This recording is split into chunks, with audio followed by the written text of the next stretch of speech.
Aujourd'hui, c'est le lancement de ma nouvelle chaîne YouTube. L'idée, c'est simple, c'est de vous expliquer des concepts de Kung Fu de façon la plus naturelle possible.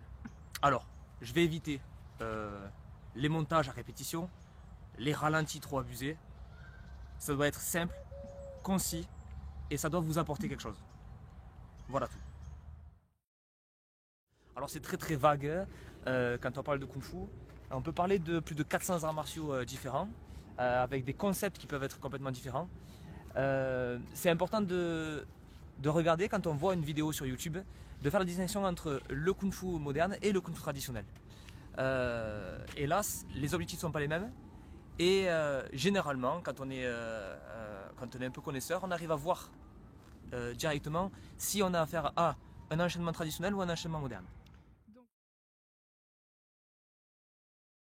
Il y a tout simplement plusieurs méthodes et surtout il y a plusieurs objectifs dans ce qu'on va pratiquer. Il y a des arts martiaux qui sont plus pour l'aspect esthétique, et là c'est tout ce que fait Jackie Chan et tout ça dans ses films. C'est très joli, ça saute beaucoup, on n'a pas beaucoup d'accroche au sol, mais hélas dans la rue ça va pas trop servir. Et le but premier des arts martiaux, c'est quand même la défense personnelle. Okay. D'accord? C'est pas c'est pas de la self-défense, puisque la self-défense ça se limite à apprendre quelques techniques pour être très efficace, mais c'est plus une self-défense à long terme, où on va apprendre à se servir de son corps et de sa tête aussi pour se défendre.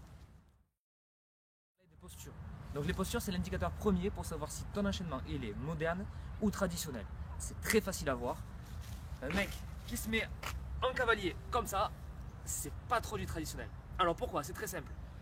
Le cavalier traditionnel, il va être déjà un peu plus haut, parce qu'on doit mobiliser la hanche tout le temps. C'est-à-dire que pour certains styles, on va bloquer la hanche, pour certains styles, on va l'utiliser en souplesse, mais il va falloir utiliser la hanche de toute façon. Les transitions entre le cavalier et les autres postures d'attaque, elles doivent être fluides. Dans une posture aussi basse que ça, généralement, il n'y a pas de fluidité. C'est clac! Et je force sur mes articulations, et là je nique tout. Ok? Donc déjà, les postures, c'est super important. Il faut savoir aussi que j'ai un concept, c'est que les postures, c'est pas des postures, c'est des pas. Le principe, c'est que utiliser un cavalier comme ça, c'est que dans les films. Le cavalier, quand vous allez être dans un combat, tout simplement, il faut l'utiliser le plus simplement possible. Je donne un coup de poing, je passe un cavalier. Pourquoi je passe un cavalier? Parce que ma force, elle est déployée dans une direction. Ok? Je rentre pas dans le détail aujourd'hui, la prochaine fois, ça sera sur les structures et toute l'organisation de ces postures. Allez, je vous montre le même enchaînement, une fois de façon moderne, une fois de façon traditionnelle. On y va.